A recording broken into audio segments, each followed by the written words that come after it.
Hey everyone, Oliver Smith here with OMSfitness, back with another video. Today's topic is going to be 4 common mistakes that you might be doing that's hindering your progress in the gym. So the first one is lack of consistency. Consistency is probably the most important thing you can do to set yourself up for success when it comes to the gym. A lot of people start really strong. They go 3 to 4 times a week for 2 to 3 weeks at a time. Then they tend to fall off, stay out of the gym for 2-3 weeks, come back, and repeat that cycle. And as a result, they might make some progress, but not nearly as much as they could if they had stuck with a set schedule. So in order to set yourself up for success, you need to choose a number of days that you can realistically stick to. So this is a common mistake for some people. They'll say, I'm just starting at the gym, I'm gonna go 6 days a week. And that might last for a week, and then you're gonna realize, whoa, that is not at all sustainable. So you need to choose a number of days that is sustainable for you. At the bare minimum, 2 times a week. But what I would recommend for most people is gonna be 3 to 4 times a week. If you do that consistently for a long time, you're gonna make a lot of great progress. The second common mistake is gonna be not having a set plan. A lot of people go into the gym without any idea what they're doing, and they just have a random workout and they wing it. And if you want to have a random workout just to get a sweat going or to burn off some steam, there's nothing wrong with that at all. That's great. You're moving, that's awesome. Never say that's bad. But if you want to make optimal progress, then you need some sort of a structured training routine. So that could be, if you're going 3 days a week, you could do full body training 3 times a week, or you could do upper body, lower body, day off, upper body, lower body, anything like that. But you need to stick with your routine for at least 4 weeks, usually 4 to 6 weeks before changing anything up. I know that is not super exciting and at times maybe a little bit boring, but you need to make a decision if you want to be super excited all the time and do these fancy new workouts, or stick with a plan and get really good at that plan and see really awesome results. All right, the third mistake is going to be not tracking your progress. So I think it was the first video I made was on progressive overload, and that is just the idea that in order to make progress in the gym, you need to make things more challenging week to week.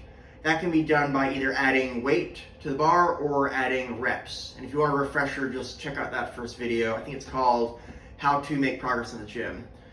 Anyways, since that is a key aspect to making progress, tracking your workouts is going to be really important, because when you track your workout, it serves as a reference guide. So when you go to the gym, you can say, oh cool, last week I did 130 pounds on the bench press for 3 sets of 8.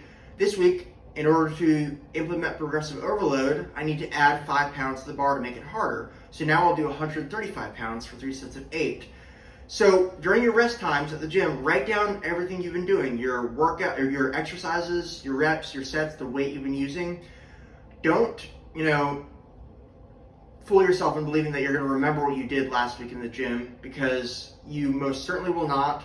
And then you're going to be kind of lost as to what to do. So writing down your workouts is a huge step in making really, really solid progress, and it's a really good habit to implement early on in your training. I wish I had done that from the start, but I've been doing it for the past 8 years and it's been awesome. The fourth thing is, do not use too much weight. I've worked in commercial gyms for a long time. So many people are using weights that are just not appropriate for what they can handle. A big example is the leg press. People will load it up with 4 or 5 plates on each side and then do quarter or half reps. I don't really know what purpose that serves. You'd be much better off, cutting the weight in half or even taking off 75% of that load and doing very controlled, deep reps and taking the rep through its full range of motion. You'll get more stimulus out of that and you will get a way less chance of injuring yourself. So only choose a weight that you can use, or that you can do the exercise through its full range of motion. So if you can only squat halfway down because the weight's so heavy, lower the weight and squat all the way down. You'll get way more out of it. It's gonna look cooler, honestly, because half reps, I don't know, they don't serve any purpose. So use an appropriate amount of weight. Less is often better. Slow the movement down, Really good form, really good technique is going to pay off in the long run, and you can always go heavier over time. But if you start super heavy and just do half reps, you're going to get injured at some point, and then you're going to be out of the gym for a while, and progress is going to stall regardless. So lower the weight, full range of motion, really good form and technique. Okay, to recap, 4 things that you might be doing that you should probably stop if you want to make progress. Not being consistent, not having a structured workout plan, not tracking your weights and everything in the gym, your workouts, and using too much weight. If you want to learn more about what I do, check out my website. It's oms.fitness, no.com, just oms.fitness.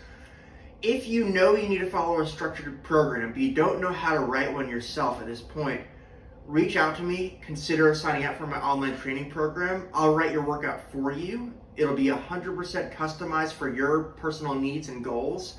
I update it weekly. You just go to the gym, you check out my app, your workout's on the app, you do it, you go home. There is no thought involved on your end. Let me do the thinking for you, and you just need to work out. It's super simple. But if you want to write your own, that's cool as well. Again, check me out at oms.fitness. Please share, subscribe, like the video, send it to somebody you might think would like it. All that is really helpful for me. All right, guys, thanks.